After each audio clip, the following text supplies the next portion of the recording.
Boa noite mais uma vez.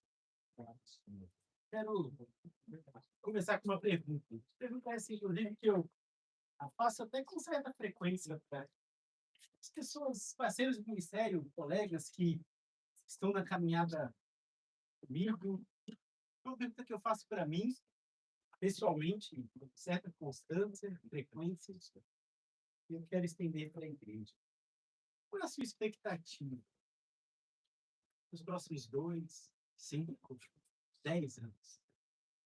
Qual é a sua expectativa e o que te motiva a chegar lá? Qual a sua expectativa? Se perguntássemos para a NASA, foi para outubro da Lua, esses dias, né? Sexta-feira, a expectativa era colonizar a Lua. Estarão daqui a 5 anos lá, uma Marte. Isso é uma resposta bem objetiva, bem pragmática, vamos dizer assim, bem prática. Vamos para tal lugar, fazer tal coisa. Se perguntássemos uma empresa, um ambiente corporativo, qual a sua expectativa para os próximos 5, 10 anos? Também receberíamos uma resposta prática, objetiva, desenvolvimento de carreira, plano de expansão, novos produtos, capacitação, formação, não sei. Você que é do ambiente corporativo, talvez pense assim. Muito prático, muito objetivo. Se perguntássemos pessoalmente, talvez tenhamos também respostas objetivas. Na nossa individualidade, temos metas, planos, sonhos. Talvez o sonho seja formar família, ter filhos, comprar uma casa, um carro, ter um novo emprego mais estável, não sei. Fazer uma viagem, seja ela missionária, seja ela turismo. A sua expectativa para os próximos 5, 2, 5, 10, 20 anos? No meu caso, de forma prática, pessoal, terminar o doutorado, se Deus quiser, consumir, mas vai acabar. Mas cada um tem uma meta prática, objetiva, mas não somos NASA, não somos uma empresa, não somos sequer indivíduos isolados. Não sei se você percebeu, embora não pareça esse auditório, somos igreja. Igreja do Senhor Jesus. Igreja de Deus. E como igreja, quais são os nossos objetivos? Quais são as nossas expectativas? Deveria haver uma distinção, e não a mínima, grande, entre as nossas expectativas do futuro, os próximos anos, e as expectativas daqueles que não conhecem Jesus. Nós que afirmamos caminhar com Jesus, o Deus do universo que se fez carne, morreu numa cruz, e meditamos nisso na semana passada. Nós que acreditamos que ele ressuscitou, ascendeu aos céus e prometeu que vai voltar, nossa expectativa deveria ser um pouquinho diferente. Não, mas aí, sinceramente, eu acho que não há tanta distinção entre nós e o mundo. O resto do mundo. Eu não falo o resto pejorativamente, não. Todo o resto do mundo. Essa distinção entre cristãos, aqueles que têm essa convicção de que são salvos em Cristo Jesus, e o mundo, à medida que passa o tempo, me parece que essa distinção, essa diferença, vai diminuindo, esvaziando. O que eu quero dizer com isso? Eu sinto, e aqui é uma percepção minha, tá? Você não precisa concordar com ela, tá? Mas eu sinto que essa diferença entre o cristão e o mundo tem se tornado cada vez menos evidente. E eu falo de uma perspectiva de quem observa o mundo, quer observar o mundo como teólogo de formação, como pastor de ofício. Eu quero observar o mundo, quero entender onde eu estou inserido. Eu leio sobre a história da igreja, o passado da igreja, e de alguma forma eu sinto que o cristianismo atual, falando mais do Ocidente, a gente aqui tem sido destruído, tem morrido, e de dentro para fora. Diferente de outras épocas da história, completamente distintas da nossa, em que o cristianismo era atacado de fora para dentro, intensamente atacado nos primeiros séculos, principalmente. As tantas heresias que surgiram, a perseguição do Estado, o cristianismo era atacado de fora para dentro. Martírios, mortes, perseguições, e ele continuava crescendo. Hoje ele cresce, continua crescendo. mas morre de dentro para fora. Hoje vemos um cristianismo que muito se fala de Jesus. Temos muitas igrejas, muitas igrejas. Na nossa cidade, igreja para todo lado. Nosso Brasil, então, temos muito acesso, temos muitos canais no YouTube, pessoas falando de teologia, de Bíblia, temos muito debate, muita teologia, muito livros. Temos acesso ao sagrado, ao texto sagrado, temos acesso ao conteúdo teológico que nunca se teve antes, jamais na história. Nunca. Hoje, muito se fala de Jesus, mas tenho percebido, pouco se vive em Jesus. E menos ainda, infelizmente, há uma expectativa por viver com Jesus para sempre. Poxa, mas eu tenho isso, pastor, eu quero viver com Jesus para sempre. Será? E aqui eu quero fazer umas distinções entre teoria e prática ao longo dessa nossa exposição. E, novamente, aqui nessa fase introdutória, eu falo de uma perspectiva pessoal, pastoral, que conversa com pessoas constantemente e tenta ler, de alguma forma, o mundo ao seu redor. E, sinceramente, eu tenho encontrado poucas pessoas que se dizem cristãs, mas vivem numa expectativa genuína de Jesus veio, de estar com Jesus para sempre. Por isso, novamente, eu pergunto, qual é a sua expectativa? Como cristão, qual é a sua expectativa? Ou pelo menos como alguém que tem alguma afinidade com o cristianismo, senão você nem estava aqui ouvindo, assistindo. Qual é a sua expectativa? Isso me levou a uma profunda reflexão ao fazer essa pergunta pessoalmente e também voltado para a igreja, a forma que a igreja se desenvolve. Será que minha igreja acredita que Jesus vai voltar? Será? Não como uma crença teórica, porque teoricamente a gente canta, a gente lê, a gente entende, mas é algo vivo, realmente vivo em nós, que ele pode voltar nessa geração mesmo. Nada, tem um sinal X, tem a lua Y, um monte de coisa que a gente coloca. Será que a gente crê realmente que Jesus vai voltar? Como eu te perguntei, qual é a sua expectativa? Tem um tempinho que talvez você tenha pensado. Não me diga, pense para você. O que você respondeu? Eu espero, minha expectativa, eu espero que Jesus volte. Em 2, 5, 10 anos, eu espero que ele volte. Essa é a minha expectativa. Foi isso que você respondeu? Não, se não, por que não? Você realmente deseja estar com Jesus para todo sempre? A gente leu em Apocalipse, a gente orou, a gente cantou, nem foi combinado. Estaremos para sempre com Jesus. Você tem esse desejo ardente, latente, que te move de estar para sempre com Jesus? E, se possível, ainda hoje? Se perguntássemos isso para o apóstolo Paulo, qual a sua expectativa nos próximos anos? A gente não pode fazer essa pergunta ainda, um dia vai poder. Paulo, qual era a sua expectativa quando você estava viajando ali pelas ilhas da Grécia? Qual era a sua expectativa? Um dia eu vou perguntar para ele, mas por enquanto a gente vasculha o que ele escreveu, o que ele deixou para a gente. E em Filipenses capítulo 1, ele deixou um dos versos mais impactantes, profundos, que a gente tem sobre a teologia paulina, adensada, resumida em poucos versos. Filipenses capítulo 1, verso 23 e 24, é um dos textos que mostra como Paulo vivia. Filipenses 1, 23, ele diz: estou pressionado de todos os lados, dos dois lados. Desejo partir e estar com Cristo. O que ele desejava? Eu desejo partir e estar com Cristo, que é muito melhor. Ele é muito melhor que qualquer coisa dessa vida. Absolutamente qualquer. Qualquer prazer, qualquer realização, qualquer expectativa realizada, qualquer viagem para a Lua. Muito melhor. Desejo partir e estar com Cristo, que é muito melhor. Contudo, é mais necessário, por causa de vocês, que permaneça vivo. Ele não está aqui com desejos suicidas, não. O YouTube vai me cortar. A gente pode falar essas palavras. Mas ele não está aqui, eu quero. Não, ele está simplesmente com um desejo absoluto de estar com Jesus para sempre. É isso, eu quero estar com Jesus, que é muito melhor. Muito melhor.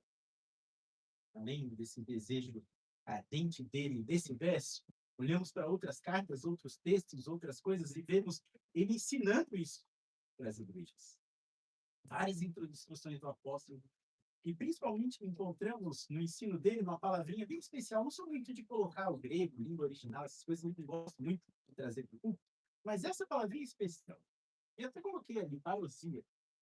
Vamos falar parousia, mas eu coloquei um acento ali, porque realmente parousia significa a vinda de alguém importante. Essa palavrinha especial significa chegada, significa o retorno de alguém real. Chegada de um governante, rei, de alguém muito importante. Essa palavrinha aparece várias vezes no Novo Testamento, 24, na verdade. Dessas 24, algumas vezes 6 não é relativa a Jesus, outras pessoas que estão chegando, mas 18 vezes relativas a Jesus. Dessas 18, 4 estão em Mateus 24, o sermão escatológico, um texto maravilhoso sobre o fim, é próprio Jesus falando sobre o retorno dele. E sobram 14 vezes que aparece essa palavrinha em cartas. E dessas 14, 7 só em Tessalonicenses. Tessalonicenses 1, Tessalonicenses 2, Tessalonicenses. Paulo enche, recheia com essa expectativa da vinda de Jesus. Ele gosta de falar sobre isso para aquela igreja específica, parousia. Ele usa metade das vezes que ele fala sobre isso em 2 cartas profundas e intensas que mergulharemos nos próximos meses. Abrimos hoje uma série, 1º e 2º Tessalonicenses. Ao longo dos próximos meses falaremos de vários assuntos que essas cartas apresentam, mas principalmente sobre a vinda de Jesus. Eu não ia trazer essa série agora, sinceramente. Quem está aqui bastante tempo já sabe que eu estava anunciando o Abacuque. Estou estudando o Abacuque há um tempão. Depois ia ser Provérbios, quem sabe que são vocês no futuro. Mas eu fui tão impactado pela semana de Páscoa, pelo rememorar da vinda de Jesus, da morte e ressurreição, que eu pensei que precisamos falar sobre retorno. Precisamos falar sobre o retorno. E eu antecipei essa série para meditarmos profundamente sobre isso. Afinal, a gente tem Natal para falar sobre o nascimento, tem Páscoa para falar sobre a morte e a ressurreição, mas não temos uma data específica para falar sobre o retorno, porque não aconteceu, né? Então, mas vamos criar uma cultura de falar sobre o retorno depois da Páscoa, porque é isso que nos mantém vivos, animados, vigilantes, que a gente vai falar um pouquinho mais para frente, no finalzinho dessa exposição. Paulo fala bastante sobre isso em Tessalonicenses. Mas antes de entrar ali na carta propriamente dita, e hoje eu vou fazer uma macro exposição dela, um voo sobre ela para daí então entrarmos verso a verso a partir das próximas semanas. Olha em Atos, capítulo 17. Atos 17 dá o contexto de Tessalonicenses. Paulo, para quem não sabe, fez 3 grandes viagens missionárias. Ele percorreu 9.000 quilômetros, para lá e para cá, de barco, a pé. Provavelmente não tinha cavalo, era a pé mesmo, para lá e para cá. Viajando, pregando, falando do evangelho, plantando igrejas. Em Atos 17, ele estava mais ou menos no meio dessas viagens todas. Ele está no meio da segunda viagem missionária.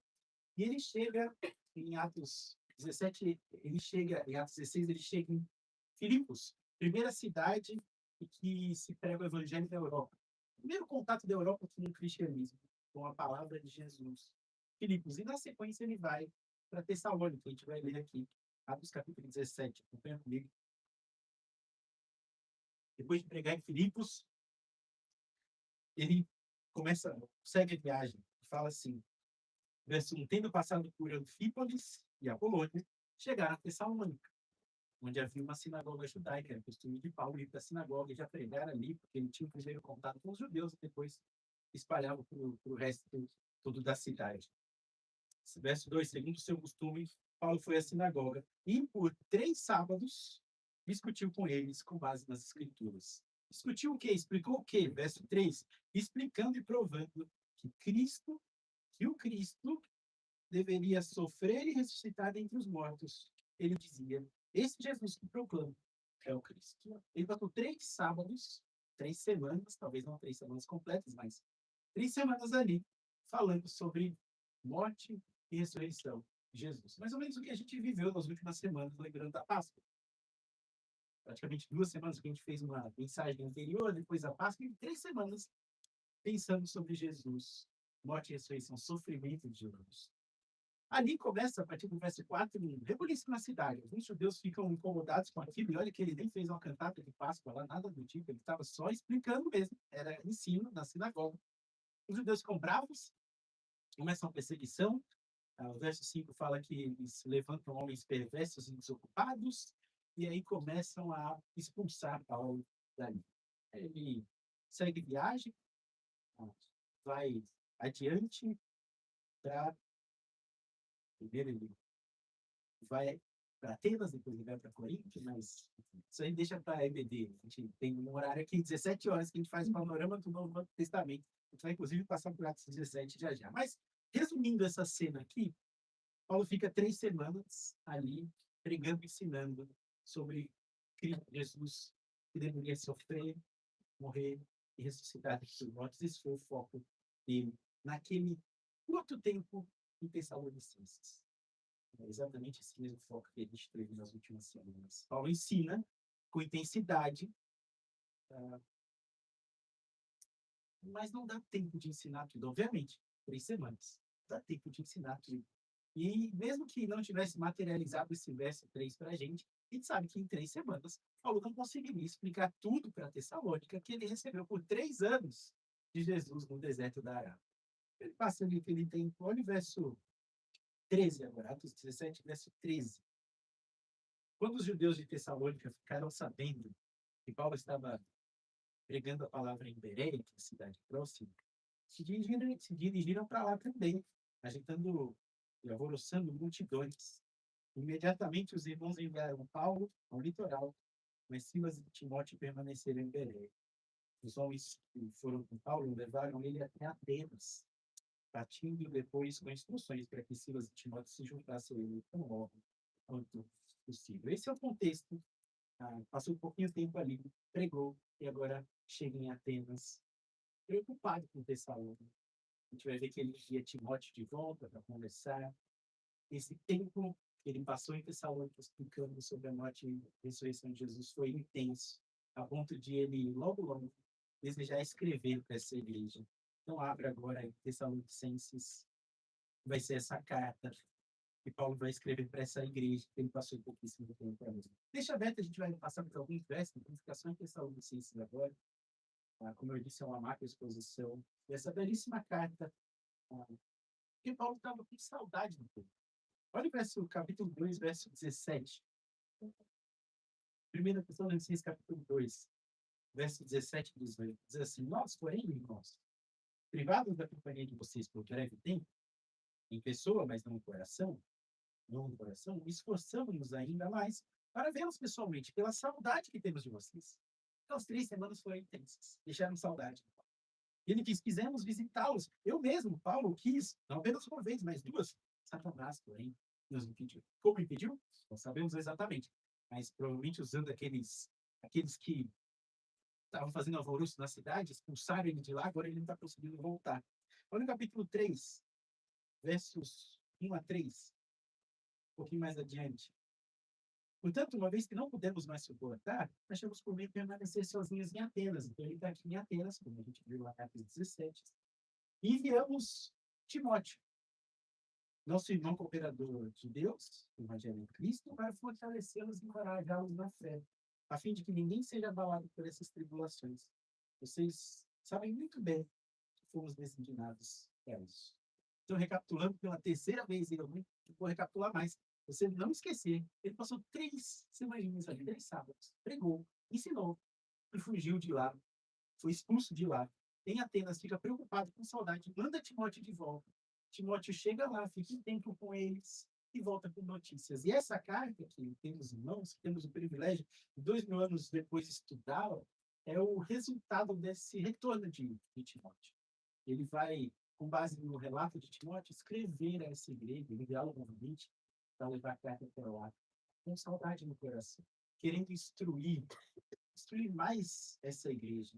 Eu fico tentando imaginar o diálogo de Timóteo e Paulo, voltando, Paulo, Timóteo dizendo, olha, o pessoal está bem, eles estão firmes na fé, eles estão inabaláveis, a igreja está crescendo, é bonito, mas tem uma coisa ou outra que você dá uma reforçada. Eles estão vacilando nesse ponto, não entenderam bem aquele ali.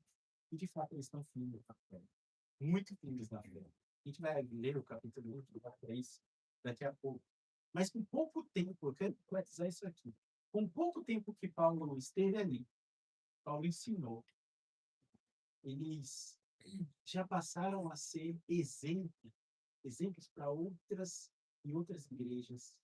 Exemplos no plural, porque é exemplo de fé, de perseverança, exemplos de inúmeros exemplos que Tessalônica foi para as igrejas ao redor. Com pouquíssimo tempo, pouquíssima teologia, bagagem teológica, mesmo sem uma base doutrinária tão sólida, eles se tornaram um modelo para as igrejas ao redor. Mas como? Que conseguiram ser tão firmes na fé em pouco tempo, a ponto de serem modelo para outros? Aí, 1 Tessalonicenses 1, verso 7, fala que a fé de vocês, a fé que vocês têm, se tornou conhecida por toda parte. Como isso? Vai ler esse texto daqui. Como? Os irmãos dos crentes de Tessalônica não tiveram nem de perto as oportunidades que nós temos. Eles sim tiveram a oportunidade que nós não tivemos de estudar com o Paulo, apóstolo Paulo, nós fomos só 3 sábados, numa sinagoga, não foi nem numa igreja. Eles não tiveram oportunidade de ir em conferências. Minha esposa foi na conferência Mulheres Fiel, eu tive um privilégio gigantesco estar lá com outras 2.000 mulheres, ouvindo a palavra do Senhor. Não tiveram essa oportunidade também. Não tiveram culto, eles estavam numa sinagoga, nem culto tiveram. Tem oportunidade que a gente tem hoje? Tiveram. Escola bíblica, EBD, nada disso. Não viram na data de Páscoa. Não tinham canais do YouTube cheio de teologia para ficar assistindo durante a semana, se enchendo com informações. Não viam debates na internet. Não ficavam vendo vídeo de debate entre calvinista arminiano, reformado e avivado. Não tinha nada disso, absolutamente. Mas foi Deus da fé. Esses irmãos de Tessalônica nem de perto tiveram acesso à teologia que nós temos hoje. Nem de perto. Mas mesmo assim, eram filhos da fé. E talvez você não tenha essa imagem em mente, de ajudar a construir, se expande com isso. Mas nem a Bíblia, a igreja de Tessalônica tinha. É meio óbvio, né? Porque a carta de Tessalônica estava sendo escrita, ela é parte da Bíblia. Então, nem Bíblia eles tinham. Não tinha, gente. Lembra que o primeiro contato do evangelho na Europa foi em Filipenses, em Filipos? Logo ele chega em Tessalônica, Paulo está carregando uma mala cheia de Bíblia do ano. Não tem isso. Não tem Bíblia. E mesmo assim, filhos da fé. Sem plano de leitura, sem aplicativo, sem notificação para fazer devocional, sem Amazon para entregar o livro no dia seguinte, aquele livro teológico, nada, absolutamente nada disso. Mas foram firmes na fé. Paulo simplesmente explicou para eles que Cristo deveria sofrer e ressuscitar dos mortos. É isso que ele fez por 3 semanas ali.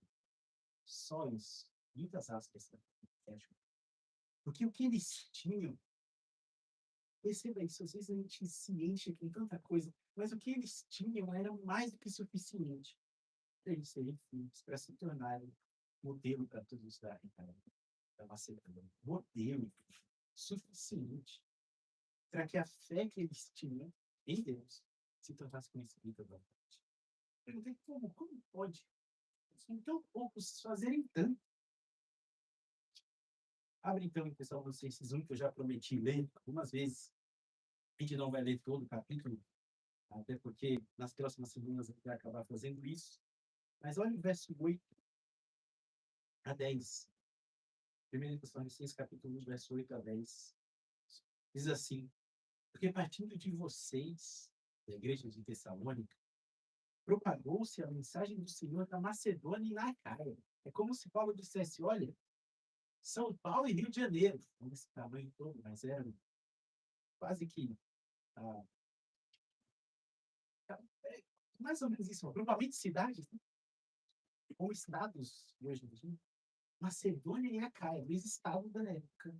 ouviram a mensagem do Senhor a partir de uma igreja que recebeu o Evangelho por 3 semanas. E não somente isso, mas a fé que vocês têm em Deus também se tornou conhecida por toda parte. Resultado, nós não temos necessidade de dizer nada mais sobre isso, pois eles têm essas testemunhas de 2 estados, de vários lugares, relatam a maneira como vocês nos receberam, como se voltaram para Deus, deixando os ídolos a fim de servir o Deus vivo e verdadeiro. E eu creio sinceramente, essa é a minha interpretação de 1ª e 2ª Tessalonicenses. Eu compartilho com outros estudiosos, teólogos e tudo mais. Eu creio que essa firmeza na fé desses irmãos de Tessalônica se dá por causa do verso 10. Eu leio no final do 9, diz que eles abandonaram os ídolos a fim de servir o Deus vivo e verdadeiro e esperar, verso 10, esperar dos céus o seu Filho, a quem ressuscitou dentre os mortos, Jesus, que nos livra da ira que é de fim. Eu creio sinceramente que essa espera desses irmãos os moldou de forma que inexplicável. A carta de 1ª Tessalonicenses tem 3 principais exortações. A gente vai ver vários conteúdos nas cartas, 3 principais. Santidade, Paulo vai falar muito sobre santidade, que Deus não nos chamou para a impureza, mas sim para a santidade. A gente vai ter tempo para estudar isso ao longo da série, falaremos de cada uma dessas exortações. O segundo aspecto, o amor fraternal, eles já amavam uns aos outros, e Paulo incentiva que eles amem ainda mais. E a terceira, que é muito característica de 1ª e 2ª Tessalonicenses, terceira exortação, é uma exortação, um apelo contra a ociosidade, contra a falta de trabalho. Paulo está falando para eles voltarem a trabalhar. Isso é muito interessante, curioso, inclusive. E parece um tema meio cômico, mas talvez seja de maior importância nessas 2 cartas. Abre em 2ª Tessalonicenses, vai um pouquinho para frente.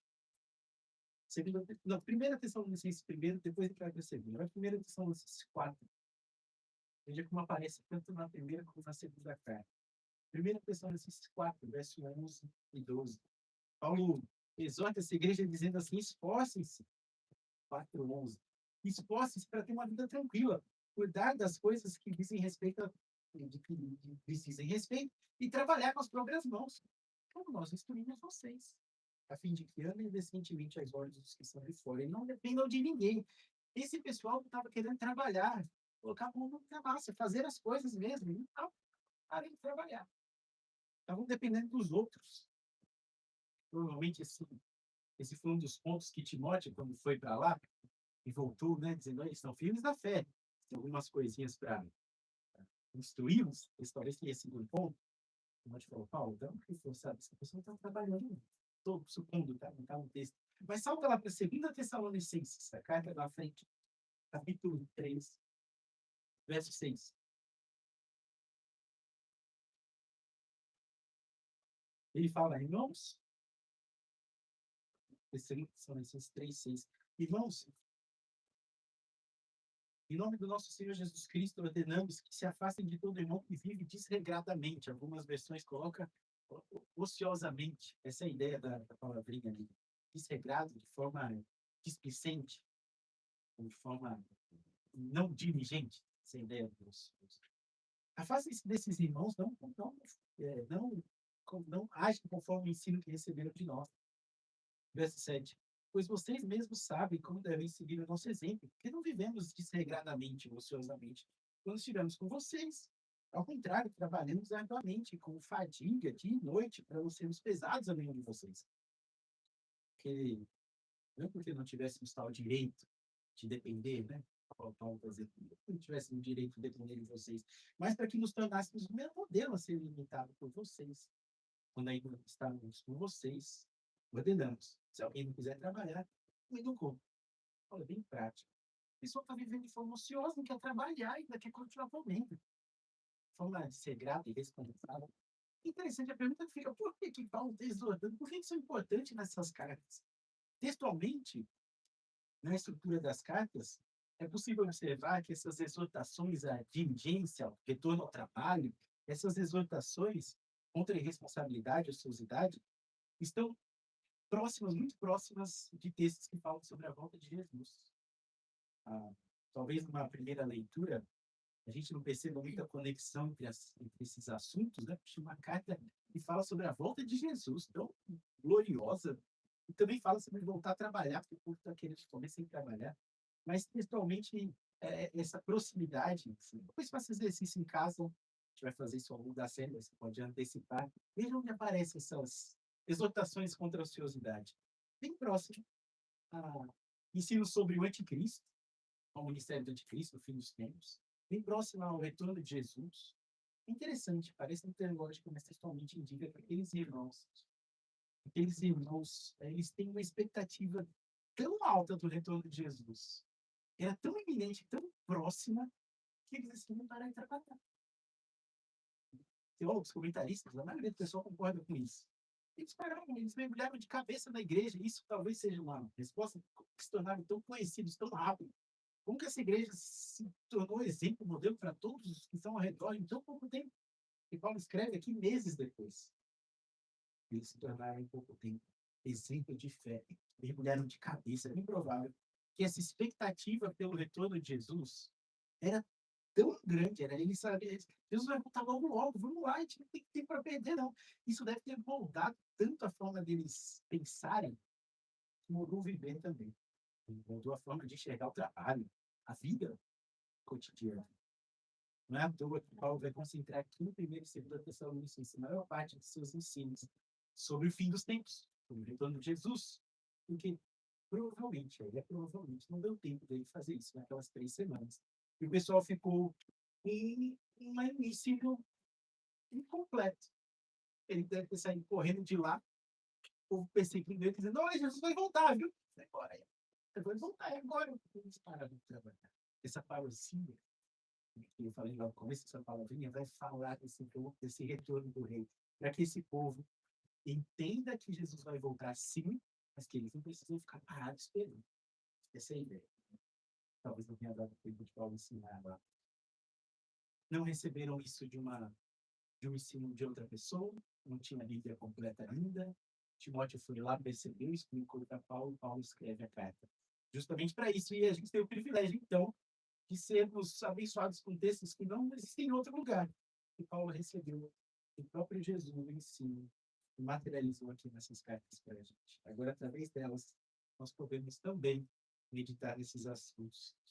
As maiores instruções sobre a volta de Cristo estão nessas 2 pequenas cartas. E como devemos aguardá-lo quando ele volta.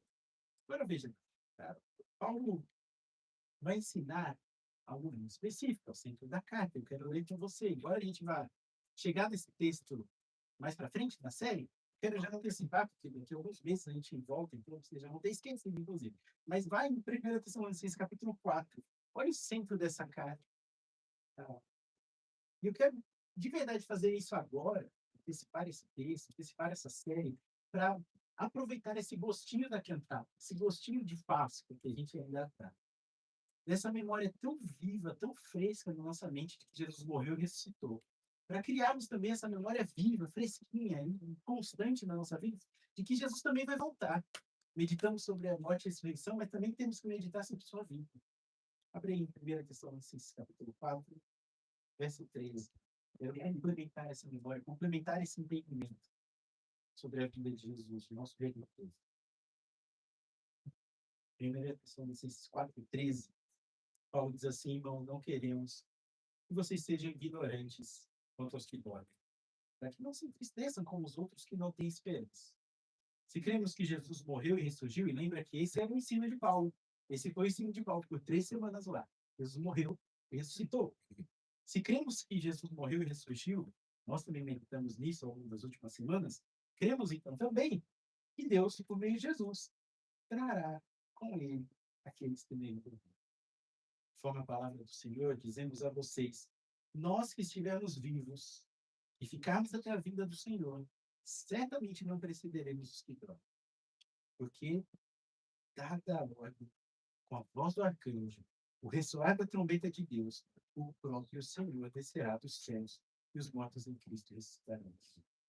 Depois nós os que estivermos vivos, seremos arrebatados com eles, nas nuvens, para o encontro com o Senhor nos ares. Assim estaremos com o Senhor para sempre. Portanto, console-se uns aos outros com essas palavras. Irmãos, percebam a expectativa de Paulo nessas poucas palavras. Para ele, esse glorioso momento aconteceria ainda naquela geração que ele fala, nós que estivemos vivos, ele repete 2 vezes isso. Nós que estivemos vivos. Ele fala isso no verso 15 e fala no 17. Paulo considerava que esse momento glorioso da volta de Jesus, esse que ele relata aqui, poderia se dar enquanto ele, Paulo, estivesse vivo. Era iminente. Essa informação deveria servir de consolo para todos ali e de impulsionar também. Aliado à tentação de vai lá trabalhar, vai, não para. O mesmo que dizer, gente, Jesus está voltando. É já, já, logo, logo, Jesus está voltando. A qualquer momento ele pode vir nos ares. Não duvidem disso. Mas vão lá viver. Vai viver. Não fique parado esperando, olhando para o céu, não. Vai viver. Vai viver enquanto está lá vivendo, trabalhando. Não perca essa expectativa, não perca essa visão de que Jesus logo voltará. Vocês estão certos de esperar o retorno. Esperar que Jesus venha. Mas esperar é passivo. Vão lá, trabalhem, vivam, mas saibam que, dada a ordem, o ressoar da trombeta. Os anjos ressoarem da trombeta. O próprio Senhor virá com os ares. Não percam esse momento difícil. Vivam, trabalhem, arregassem a manga, não dependam dos outros, mas não se esqueçam disso, Jesus logo voltará. Percebe o Pedro? Eles olharam só, Jesus vai voltar, parei. Se você vai lá trabalhar, talvez não esqueça que ele vai voltar, as coisas do dia a dia. E Paulo exorta duplamente. Vai, trabalha, mas não se esqueça que ele voltará. Não sei se você já teve essa experiência com alguém, fala, quero contar um negócio para você depois. Assim, não, depois a gente fala. Aí se encontra a pessoa que não fala, aí passa, não fala de novo, você não vai ser tão importante, não. Não tinha falado logo, né? Quando a pessoa diz, eu quero falar um negócio com você já ficou para alguma coisa, é importante. Você não tem isso, vai cair no esquecimento. Não deve ser importante, não. A demora faz com que, por vezes, achemos que aquilo não é importante. Essa expectativa da volta de Cristo, com a expectativa da volta de Cristo, não deveria ser assim. Por não acontecer de imediato, logo, não deveria soar e parecer para nós, ou ser tratado por nós como algo de menor importância. Jamais. E é por isso que eu quero aproveitar essa época para a gente ter essa memória viva e clara na nossa mente. Foi tão intensa a Páscoa, foi tão intenso tudo isso que a gente rememorou, viveu, mas ao voltarmos para a rotina, no dia a dia, para os boletos para pagar, para a louça para lavar, o uniforme para dobrar, relatórios para entregar e coisas, aula para dar, aluno para cuidar, a gente esquece. A Páscoa fica lá. E abril, comecei a abrir, tem que o dia. Nós voltamos para as coisas do dia a dia e nos esquecemos que Jesus morreu, ressuscitou e ele está voltando, já já voltará. Talvez eu tenha acontecido se esquecer ao longo dessa semana. Muita coisa que a gente vive e faz. O Paulo está falando para aqueles irmãos, enquanto vivem, não se vai lá, vive, mas não se esquece. O ressoar da trombeta. Voz do arcanjo. Jesus voltará. Jesus voltará. Na sequência desse capítulo, desse texto, que são esses 4, capítulo 5, não vai ler aqui, mas ele vai exaustivamente falar sobre a forma que voltará. E ele diz que voltará como um ladrão da noite. Estranho, né? Pensar que Jesus voltará como um ladrão, mas essa ideia de repentino virá um momento que a gente não sabe, porque se soubesse, o ladrão não nos pegaria de surpresa. E ele fala isso no verso 2, virá como um ladrão da noite. Fala isso no verso 4, que aqueles que vivem nas trevas serão surpreendidos como alguém que é surpreendido por um ladrão. Ele diz no verso 6, fiquem alertas, sóbrios, vocês são filhos da luz, filhos do dia. Fiquem alertas, sóbrios. Não somos da noite, vivem embriagados. Aqui não está falando de bebida, está falando daqueles da noite que se esquecem que tem uma manhã, fica acordar às 5 da manhã, sabe aquela noitada. Não somos desses. Estamos vigilantes, somos do dia, nos mantemos sóbrios enquanto estamos fazendo as coisas da vida, atentos, vigilantes, sabendo que ele virá. Vigilantes. Mesmo sem saber o dia ou a hora, não sabemos, temos como saber. Jesus disse isso, não temos como saber, só o Pai sabe. Não seremos surpreendidos. O que o aguardamos é hoje, essa é a ideia. É hoje.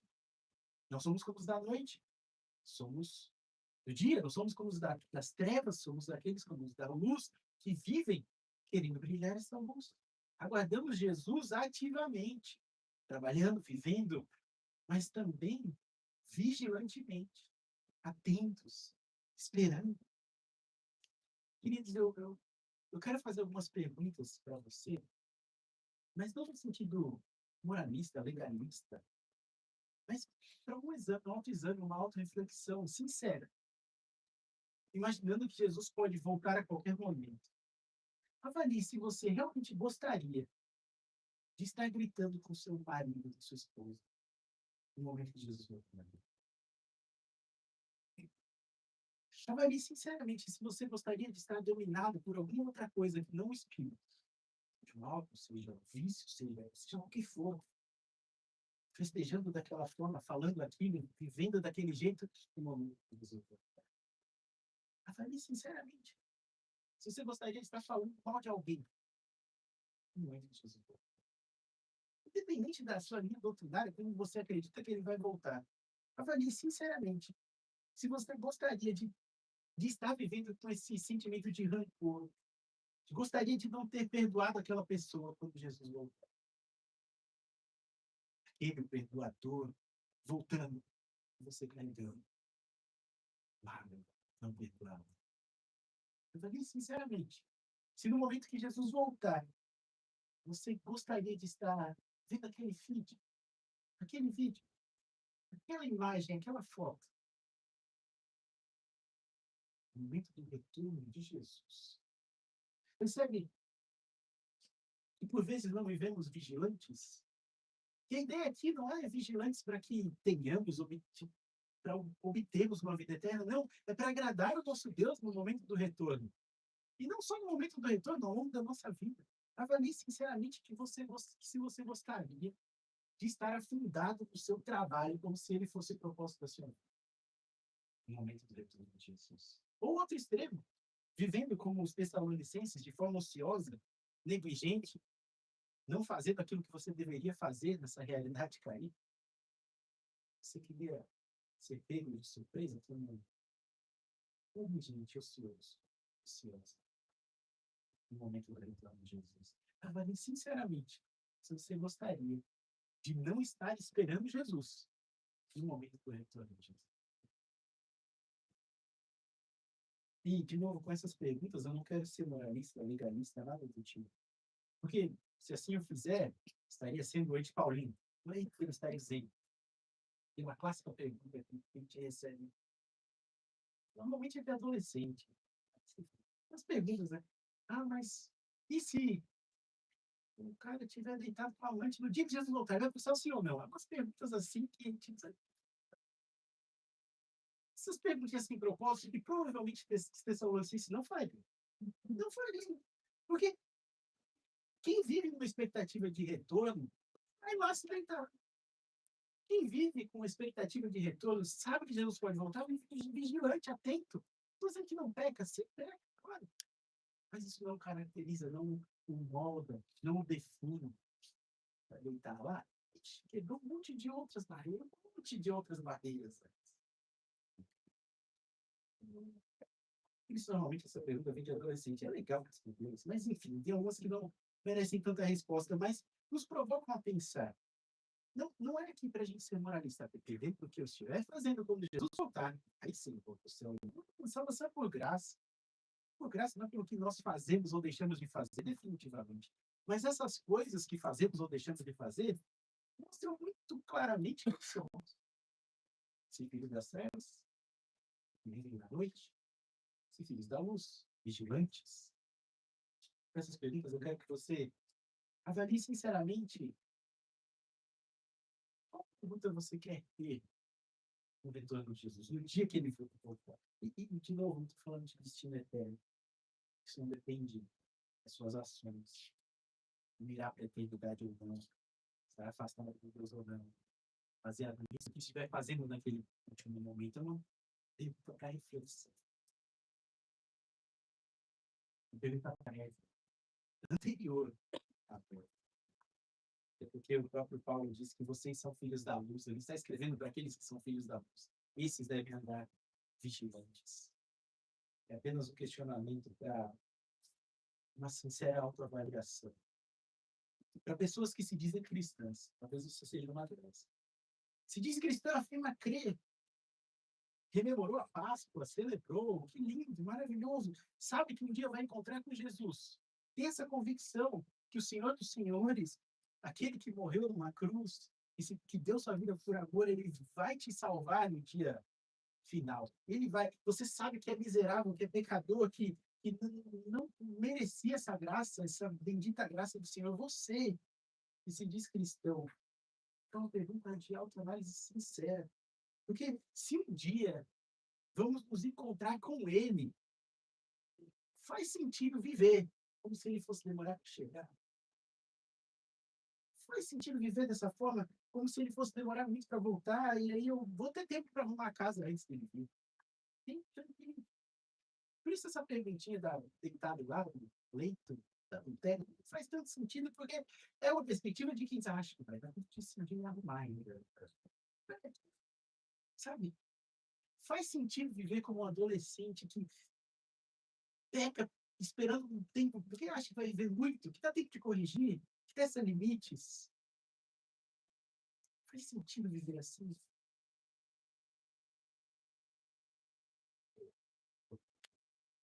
Se vivermos achando que ele demora para voltar, dá tempo de arrumar as coisas, estamos vivendo uma ilusão, quase que um filme de Hollywood. Acho que você já assistiu aqueles filmes de adolescente que o pai vai viajar, o pai viaja, os adolescentes vão fazer festa na casa, aí junta a galera toda lá, que é uma bagunça. Não, vai dar tempo de, antes do pai voltar, eu arrumo a casa. Vai dar tempo. Normalmente no filme o pai volta antes, né? No previsto, aí dá aquela. Não dá tempo de fazer festinha, não. Ah, não. Essa é a ideia que o Paulo está transmitindo. Não é para a gente estar vivendo como se desse tempo para depois deixar tudo arrumadinho. E a pergunta que eu quero fazer para você, sincero, faz sentido para as pessoas que reconhecem a graça de Deus, que sabem o preço que foi pago naquela cruz? Faz sentido viver achando que Jesus vai demorar? Faz sentido depois de ter reconhecido que aquela morte no maldito madeiro foi por mim? Faz sentido viver como um adolescente que os pais viajaram? Faz. Queridos, de verdade, independente da sua linha doutrinária, não importa a respeito dos momentos do fim, se vai ter que ter uma lua de uma cor específica, ou se vai ter que sacrificar um novilho vermelho antes, tem um monte de coisa que o pessoal vincula isso. Não importa, porque pode ser o dia hoje que você encontrar Jesus. Pode ser hoje. Não sabemos o dia que ele voltará, muito menos o dia que nós voltaremos para ele. Pode ser hoje. Paulo entendeu isso de forma muito clara. Jesus está voltando e ele quer manter a casa limpinha, direitinha, para quando ele voltar. Sabe? É pronto para receber, não é festinha. Enquanto ele não chega. Paulo exorta os Tessalonicenses viver de maneira santa, pura, vigilante, em constante expectativa de estarem para sempre com Jesus. Como eu disse, os Tessalonicenses eles não tiveram uma carga teológica muito grande, não eram versados em teologia. Quando a gente vê lá em Atos 17, fala que os bereanos eram mais nobres que eles, porque olhavam as escrituras, analisavam. Os Tessalonicenses não eram. Não tiveram muito tempo de discipulado, de classe. Não tiveram. A perspectiva doutrinária deles era tão deficiente que eles pararam de trabalhar. Mas a falta de conhecimento bíblico, teológico, doutrinário era completamente suprida por essa expectativa do iminente retorno de Jesus. Eles se tornaram exemplo de fé para todos ao redor. 3 semanas de ensino. Viva como se Jesus estivesse voltando, sabe? Não vem agora. Agora. Viva independentemente das suas convicções escatológicas, se é que você entende os termos. Você tem muito acesso a esses termos hoje. Independente do seu nível de conhecimento bíblico, independentemente da bagagem que você tem.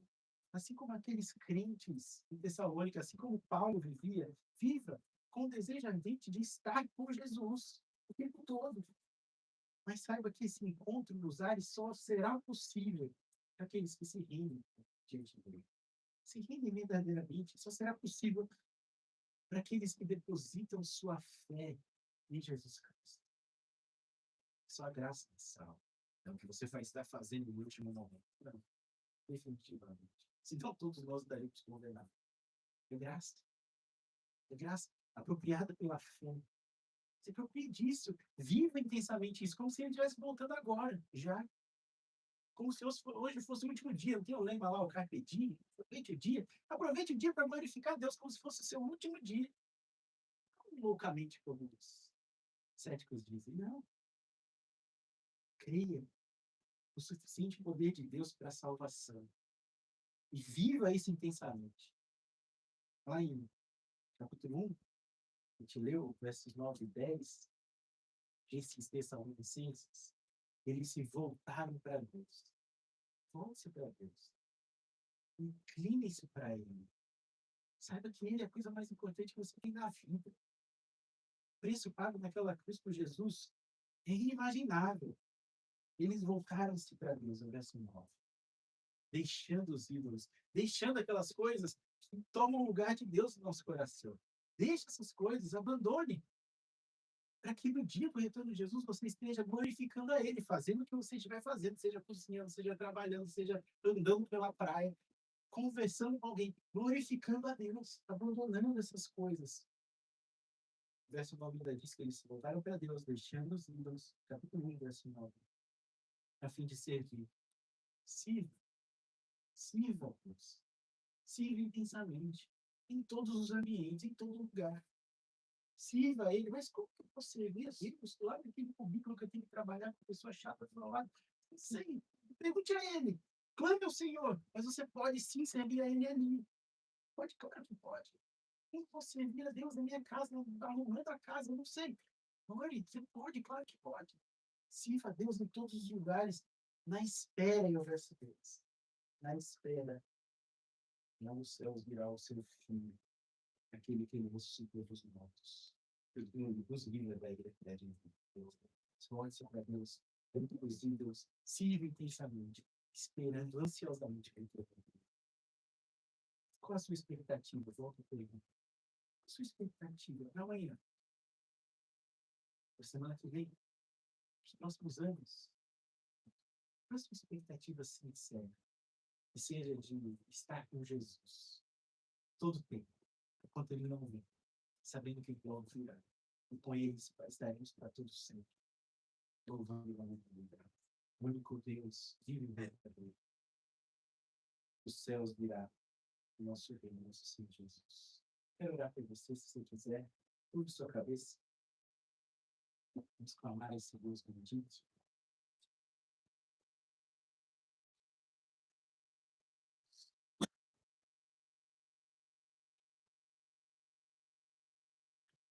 Senhor Jesus, nós te agradecemos imensamente pelo privilégio que é sabermos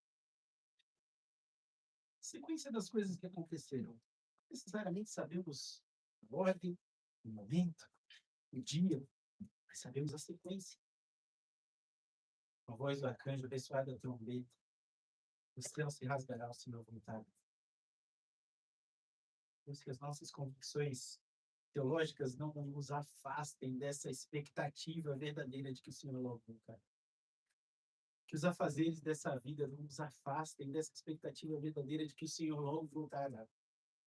Deus, não nos permita sermos assaltados pelas coisas desse mundo, a ponto delas tomarem nossa atenção, nossa força, as nossas motivações, inclinações. Porque um dia o Senhor voltará logo e logo. Para sempre estaremos contigo. Senhor Jesus, nós te louvamos, agradecidos porque o Senhor morreu naquela cruz, ressuscitou e logo voltará. Ai, Deus, nosso coração, Deus, essa chama, essa vontade de estar contigo. Essa mesma vontade que o apóstolo Paulo teve de dizer que o desejo dele era estar com Jesus, mas de nosso coração, para que ao pensarmos no futuro, pensemos no futuro com o Senhor. Logo contigo. A nossa expectativa seja do seu retorno.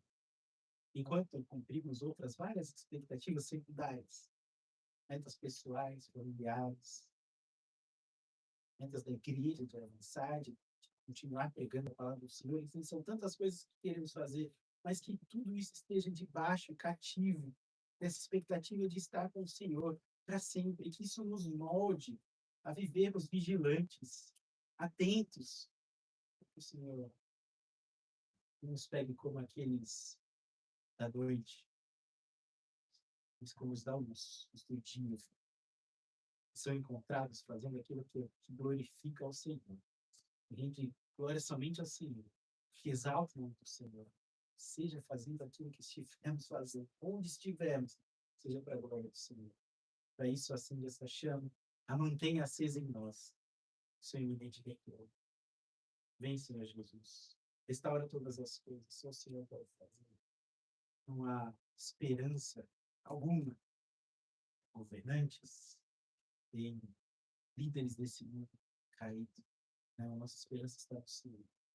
Uma esperança bolsa de valores, uma esperança em casa própria, uma esperança em absolutamente nada aqui. Nossa esperança está no Senhor. No Senhor, Senhor. Guia-nos, Senhor, para essa morada celestial, desse momento que estaremos para sempre contigo. E te agradecemos porque isso tudo é possível pela tua maravilhosa graça. Teu precioso sangue derramado pela cruz. Se há alguém aqui ainda que não vive essa esperança, que não tem essa certeza, essa expectativa do amanhã, Deus constrange essa abençoado, que a sua nome seja ainda mais glorificado, exaltado naquela eternidade futura. E aguardamos a já. Assim seja. Em nome de Jesus.